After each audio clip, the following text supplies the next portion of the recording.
This first one's inspired by a dish called pasta con lasagna. It's protein rich, nutrient dense, and can be on your plate from fresh within 20 minutes, making it prime meal prep gear. What's not to like about that? Are you ready?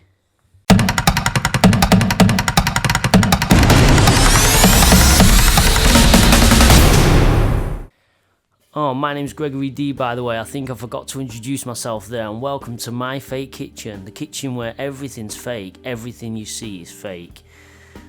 Well, except the food, and the pots and pans, they're not fake, but everything other, well, the backdrop you could even argue is not even fake because it's a real backdrop, but I like the name. And you see how I'm fanning this spaghetti out there? It looks like I'm showing you how much I'm using, when in actual fact that gesture is spaghettini sign for don't forget to like this video and also subscribe. All jokes aside, I'm just going to season this boiling water in the pan with a bit of salt, and I'm going to go in with about 160 grams of whole wheat spaghetti for 4 meals. Twist and drop, make sure it scatters in the pan so none of it will stick together. This water should be boiling. However, mine's a little bit on the cold side, so as you can see, the spaghetti is taking its time to soften up.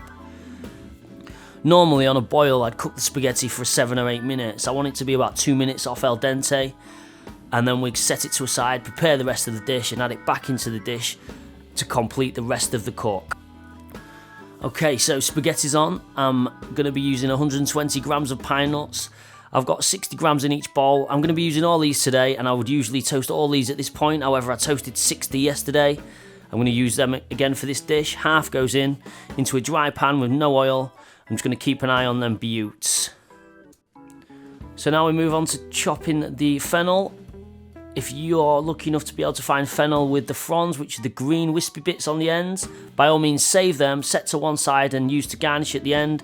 I'm going to be using dill and spinach to add some green, add some extra nutrients into the dish. So we just treat this fennel like an onion, just finely dice it.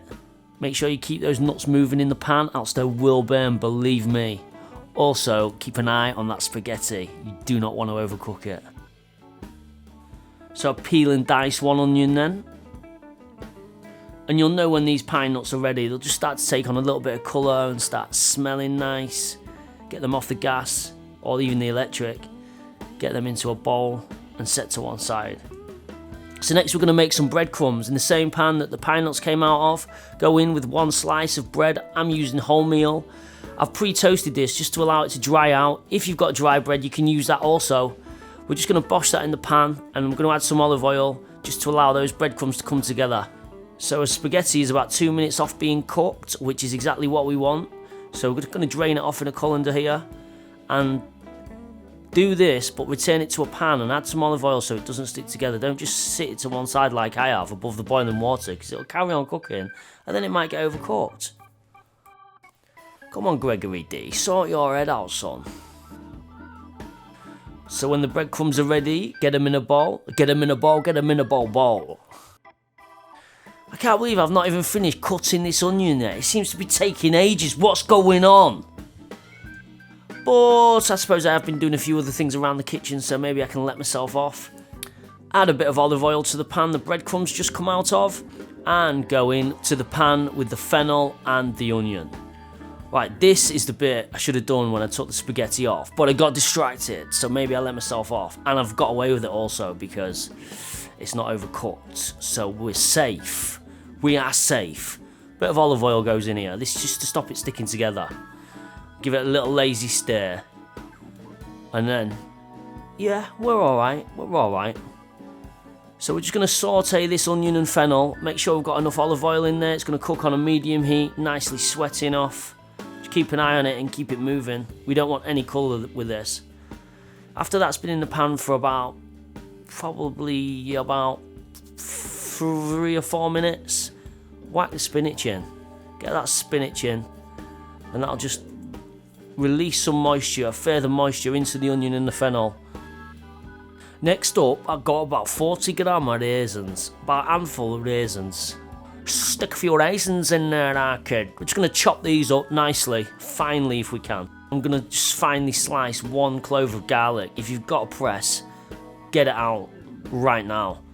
Don't mess about like this.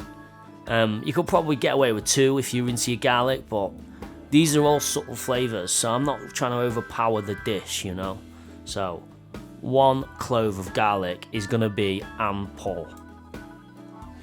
Right, I've just added the garlic in. I know you didn't see it because I'm so fast, but it did go in, trust me. Now the raisins. After about a minute, go in with the raisins. 3 anchovy fillets I've got here. They go in. Right, next up, the saffron threads. I don't know if you've ever used these before, but they're kind of hard to approximate. I bought 0.5 of a gram from Tesco's for about $3.50, which sounds a lot, but I'm only going to use about 1/5 of that. So 0.1 of a gram. It's just a pinch of threads. I'm just going to grind them up in a pestle and mortar, like so, and then I'm just going to add about 100 ml of white wine to that and give it a good mix. Make sure all the bits come off the bottom. And then I'm going to add that in to our mix, into our pan. So we're going to add this saffron infused wine to the pan. And if, by the way, you don't want to use alcohol, that's fine. You can just add the threads directly to the pan. We're just going to cook this off anyway, this wine. So next, it's time to add the nuts.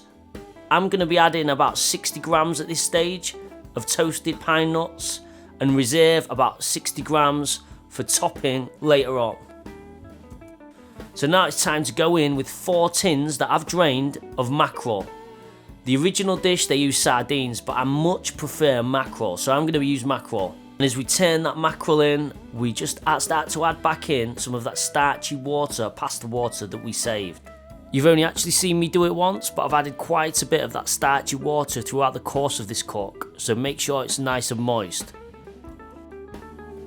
And finally, we add back into the pan the spaghetti. Then after gently turning the spaghetti in for about 2 minutes, we're ready to serve.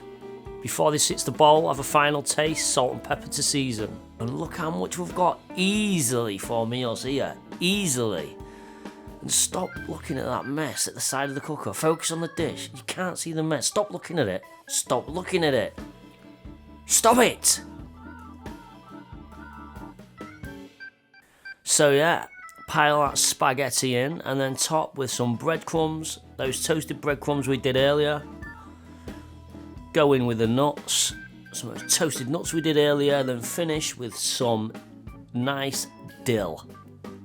And we are in business. Oh, Gregory D, it's too late for that now, son. It's too late for tidying up now. You should have done that before you served it, son. And here we go. Just look at it. And I think what I'm trying to say there is it was absolutely full force. And it was full force. You need to make this. You need to make it. So here's dish number 2. It's a salmon dish with gnocchi. I've not got a name for it, but I thought I'd share it with you because, well, I'm nice like that. Go into a frying pan with a little bit of coconut oil. Then we open up the salmon, 2 fillets. This is such a simple dish, it's ready in 10-15 minutes. And when you're cooking, when it's this easy, there's no need to prep. We're going to make 2 meals. We've got kale, we've got gnocchi. That's kind of everything we need really. Kale, gnocchi and mushrooms, chestnut mushrooms, as well as your salmon and your coconut oil. So a few select ingredients there. And we're away. I'm also using some thyme and going to be seasoning with some paprika. So go into the pan with the gnocchi. I'm going to pop in just over half a pack of that. So then onto the salmon fillets. We're just going to season them with a bit of salt and pepper, black pepper I'm using. And then into the pan, skin side down. Into the pan, skin side down.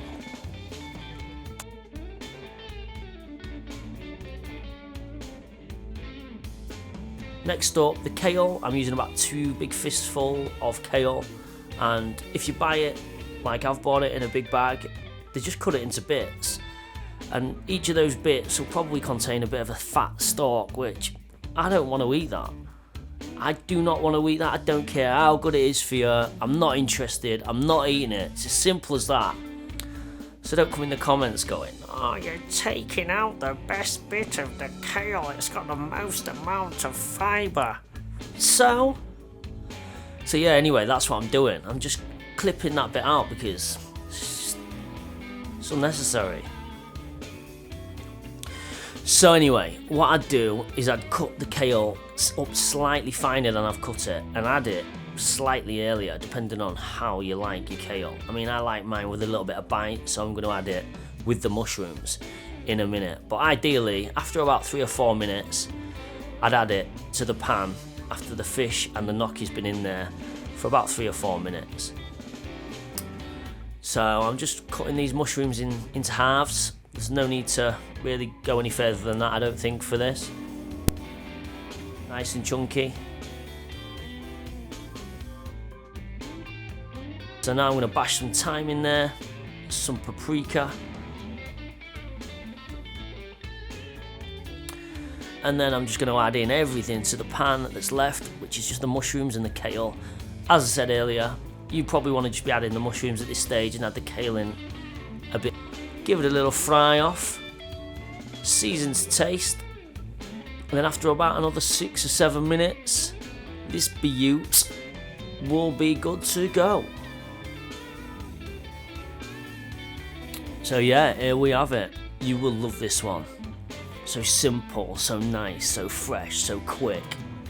Bang, bang, bang, bang. Don't forget to like and subscribe. Let me know how you get on also in the comments. Let me know what you want to see. What you want to see from Gregory D. What you want to see from Gregory D. What you want to see from Gregory D.